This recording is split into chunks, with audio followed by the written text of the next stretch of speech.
Okay, we're going to record the blood flow through the heart. I'd like you to take out the sheet of paper that you may have printed off from the Moodle. We need to establish on this diagram, we're going to be using a blue pen for deoxygenated blood. And we're going to also be using the red pen to symbolize the oxygenated blood. Now, you think about oxygenated and deoxygenated blood sort of sounds like it has no oxygen in it, but that's not really so. It does have oxygen in it, just not as much as deoxygenated blood. But still, we're going to indicate the two like this. Blood coming from the body is not as rich in oxygen as it's going out to the body from the lungs. So blood coming from the upper vena cava and blood coming from the lower vena cava will move into the right atrium. The right atrium then collects the blood, sends it down through this valve right here called the tricuspid valve, and that valve allows blood to move one way down into the large ventricle, the right ventricle, and fill that up with deoxygenated blood.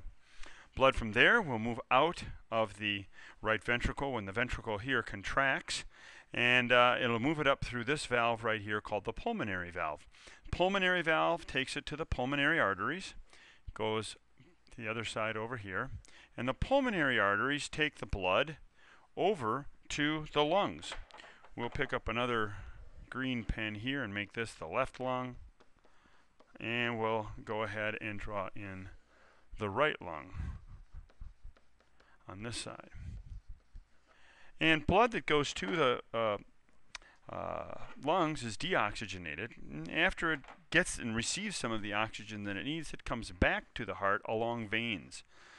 Veins then carry blood back to the heart by definition. Remember, arteries take blood away from the heart. So these vessels take the blood back to the left side of the heart, and that's the left atrium that I'm drawing in here. And it goes down through the mitral valve, which is that valve right there, into the the left ventricle. The left ventricle then is going to contract, and it contracts at the same time as the right atrium. They both contract together, and sending blood through this valve right here called the aortic valve, and it goes out to the aorta. The large aorta then can swing back behind and take blood out to the body, and then also can take it up to the head and to the arms. That gives you a pretty good idea of blood flow and how that moves through the heart to the lungs and back to the heart again.